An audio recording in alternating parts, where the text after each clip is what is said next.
Hi, folks. We're Tacitus today. Tacitus today, your pushback channel, and thank you for joining this audio live stream.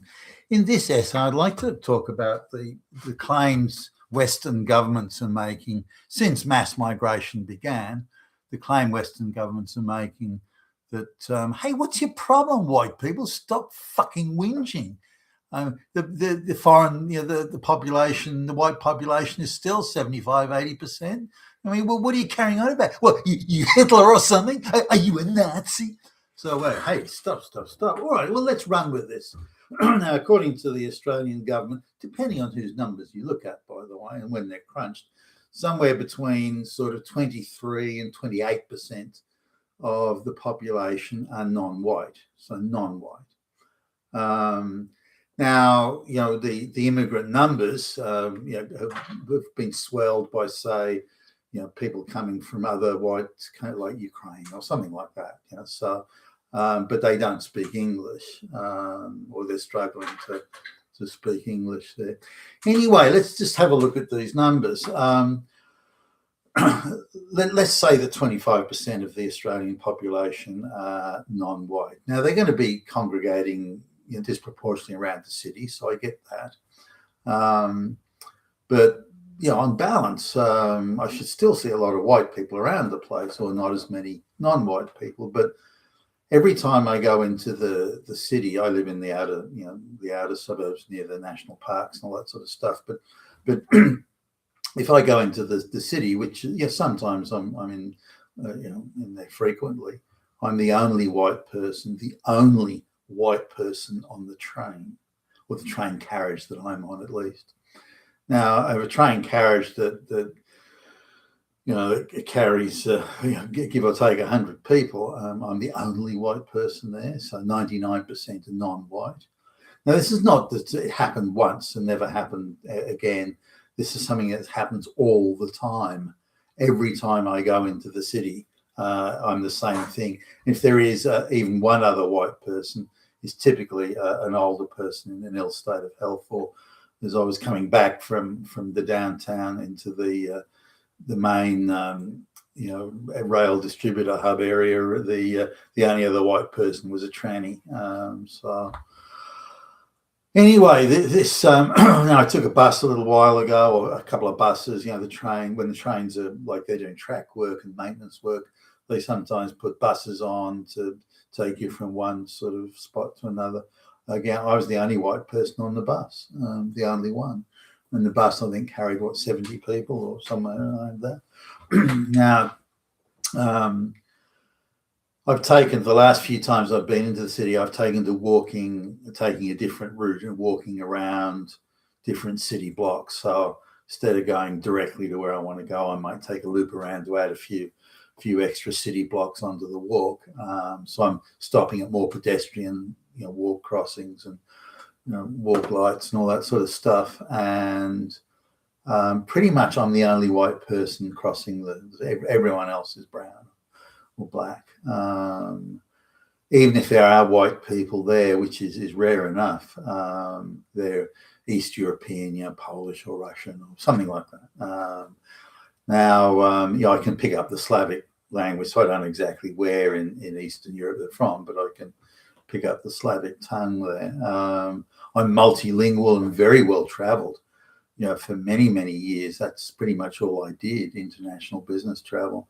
So I'm used to being the only white guy around. So, but I had to go to other countries to get that. If I wanted to be looking at lots of brown people, I'd go to, I don't know, downtown Jakarta in Indonesia or wherever. If I wanted to, being a lot of Northern Asiatics, I'd go to Tokyo or Hong Kong or somewhere, or, Taiwan and so on.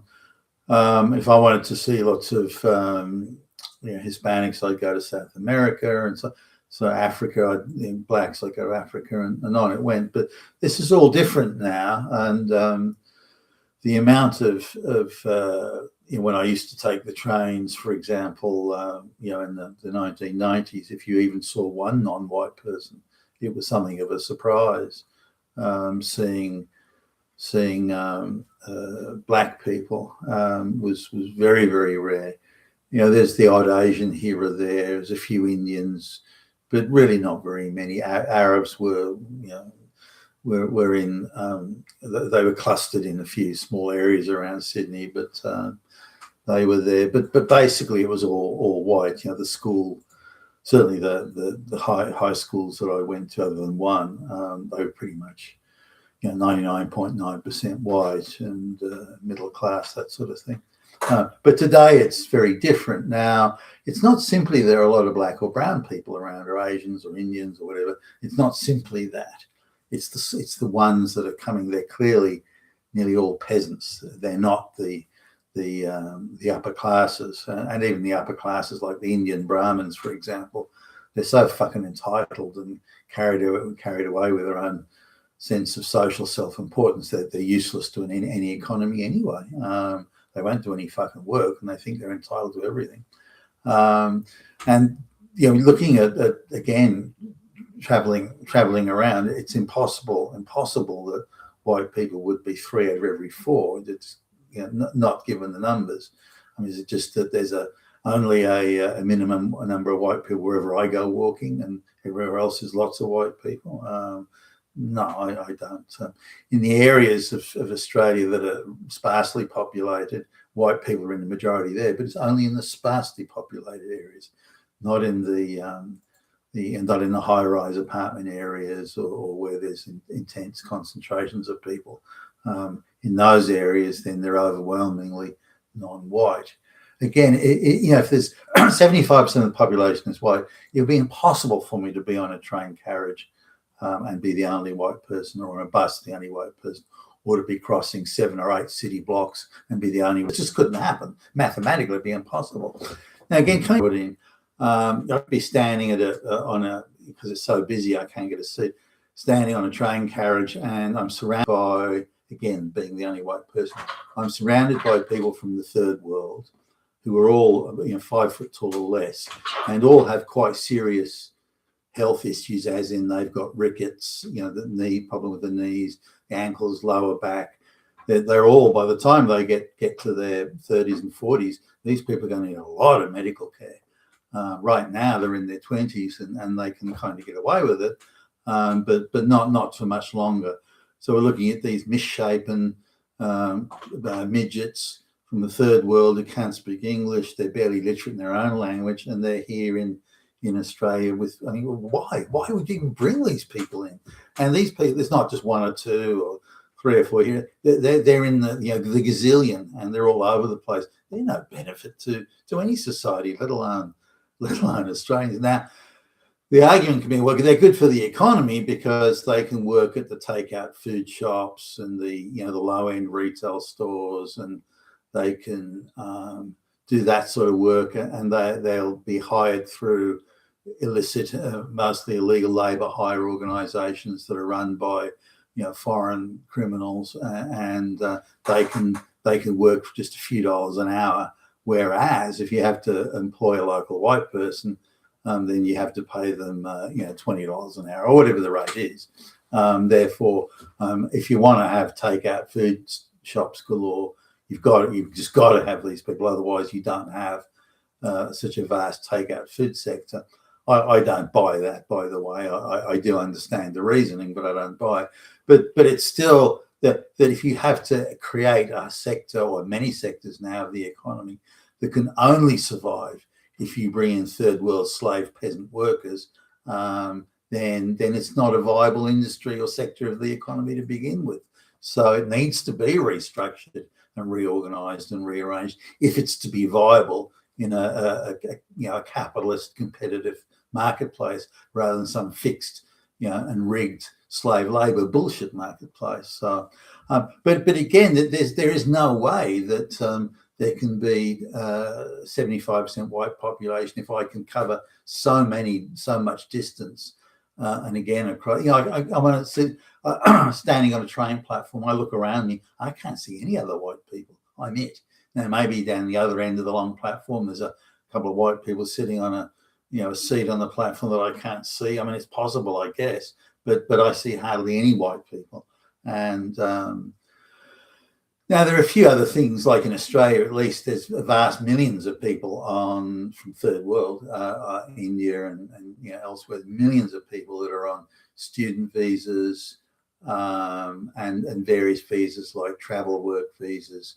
This is like the backpacker, classic backpacker visa, where someone says, I want to travel around Australia and I want to be able to work at cafes. I don't take out food shops, hotels, or those, just do travelers type work and work my way around Australia, and that sort of thing. So there's many different types of visas, all sorts of very creative type visas that are and it's supposedly close to 4 million people. Nearly all brown and black, and they use these visas. They scam their Indians and so on, Pakistanis, and they use these visas as a scam way of trying to get longer term residency, or they say they're coming to be tourists, but really they're working for some illegal Indian labour hire firm that hires them, or Chinese, that hires them out under several different names, collects the money, to the money's paid to the labour hire firm, and then it's paid out to the person or sent back to India for their family or something like that. So these people are breaking the rules. None of them have any concept of a high trust society.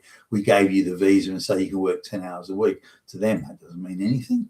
They'll work 50, 60 hours a week, cleaning toilets, DoorDash, flipping burgers, whatever the case may be. But they won't adhere to the terms of their visa. And the government and the authorities are very lax on enforcing those rules because there's so much cheap labour coming into the third world, peasant cheap labour coming into the country. So they're almost inviting the visa system to be exploited in this way. But let's come back to this idea of what's your problem, Whitey? You fucking fascist Nazi. There's only 25% people are brown and black anyway. So stop carrying on, you fucking Hitler. No. Now, given the almost the exact same propaganda messaging has been done in Canada and Britain and certainly before the Trump administration in the US, there's only a few black people. What's your problem? Then again, it would be impossible for me to be the only white person on the train. Impossible for me to be the only white person walking around downtown Sydney in the the near CBD area. Now, once you cross into an area that's favoured amongst tourists, where you expect a tourist concentration, again, I cut some slack for that. That's why you'd expect a lot of tourists. So you would expect, but then how come there's hardly any white tourists?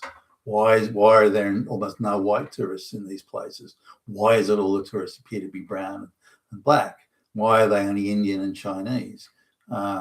Now, surely there must be tourists from other places. Now, there are tourists from other places, but a very small minority. Now, I'm multilingual, so I can pick up a lot of I know that person comes from here, that person. I can pretty much gauge where people come from, by either their accent or the language itself.